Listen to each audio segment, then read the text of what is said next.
The poem has a dreamy atmosphere. Let's see the text of the poem. I will arise and go now and go to Innisfree. The poet has resolved he will leave London and go to this beautifully decorated landscape, this beautiful landscape, the harbour of nature, a natural world which he loves and admires. And a small cabin built there of clay and wattle. So clay and wattle is the material which is available in the woods. So his cabin, his small cabin will be built out of wattle and clay only, the natural substance. He doesn't want anything artificial, anything man-made. And 9 bean rows will I have there. 9 is the number of self-sufficiency. So he believes he is going to live a self-sufficient, a sustainable life, a humble life in Innisfree, in the wooded land. A hive for the honeybee. In winter, you cannot cultivate land. So in winter, he will have to live on honey. So he'll have a honeybee, a hive for the honeybee there. And live alone in the bee-loud glade. This is a peaceful place. Its sound is the sound of the humming of bee. There is no blaring or honking of the motor horns there. So it's a perfect place for the contemplation. And he must have a communion with nature to achieve wisdom, knowledge and peace of mind. And I shall have some peace there, for peace comes dropping slow. So please come slowly through the shadowy branches of this wooded place, of this wooded island. Dropping from the vales of the morning to where the crickets sing. Cricket is the creature of water, and water is the symbol of life. And without water, you cannot survive. So he will have a harbour, a safer place to live near water, where the crickets sing, dropping from the vales of morning. So peace comes to this valley, this glade, in the morning. Life wakes up, life begins in the morning. There midnight is all a glimmer and noon a purple glow. These two phrases are very vital for the atmosphere. So these two phrases are symbols of divine light. He will have a communion with divinity, because nature is a place where you can communicate with the nature, but you will have to sever your ties. You will have to delink yourself from the urban vicinity, the urban environment. There midnight is all a glimmer and noon a purple glow, and evening full of the linnet song.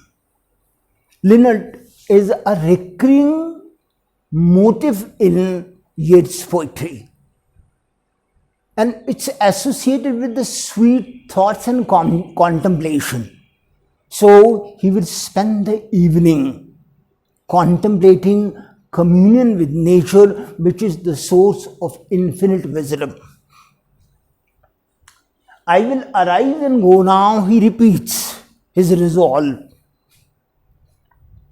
For always night and day I hear lake water lapping with low sound. Look at the repetition of la, la, la. This is called liquid sound in English. So this is one of the lyrics of liquid sound, perfect rhythm. I hear lake water lapping with low sound by the shore. He has developed an intimacy with this island, and he wishes, he has a vision, a dream living in London. He desires to go back. There is a longing to go back to Innisfree and live a simple, frugal life. So this is one of the most remarkable poems which advocates the simplicity of life.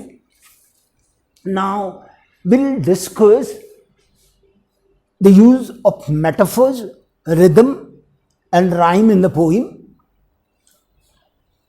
The first 3 lines of each stanza are written in hexameter.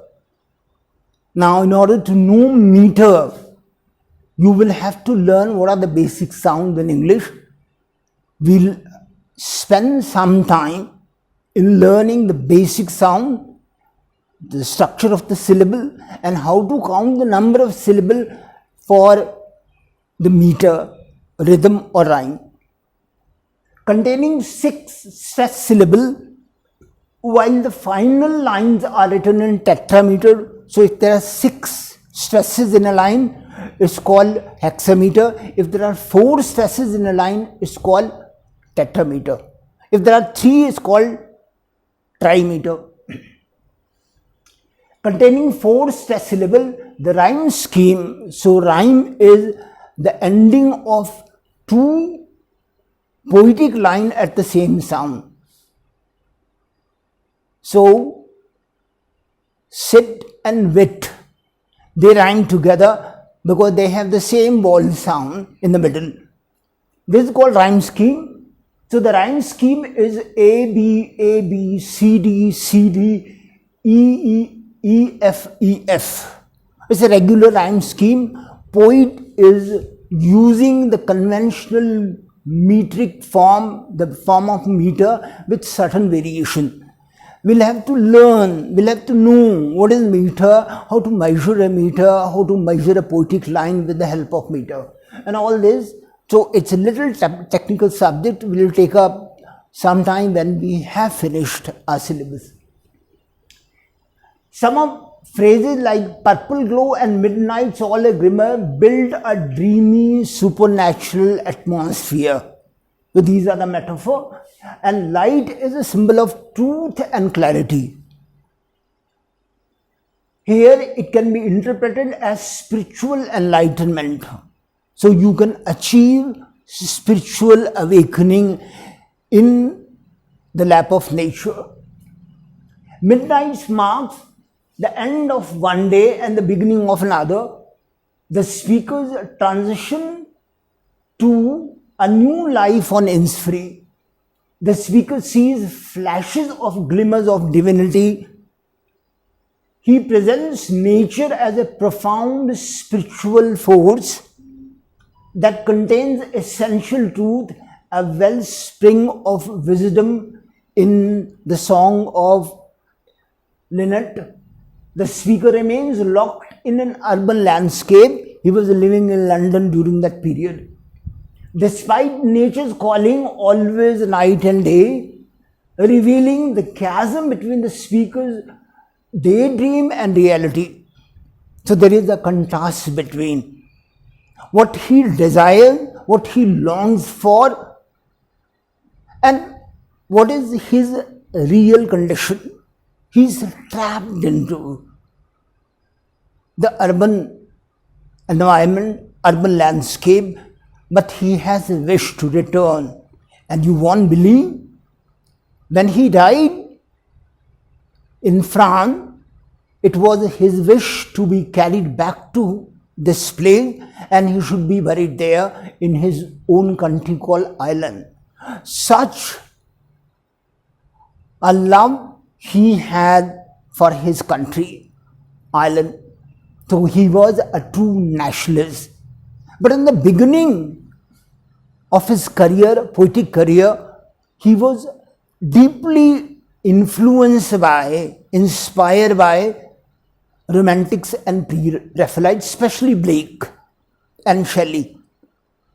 So he developed the similar kind of a relationship with nature and the natural life, the humble life. Though he became a senator, an aristocrat in his later life, but he could not believe. He could not forget his humble beginning.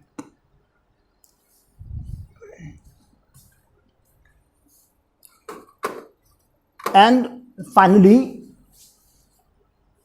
Yeats' family was struggling financially in the late 1880. He moved with his family to London, where they had lived when he was a boy.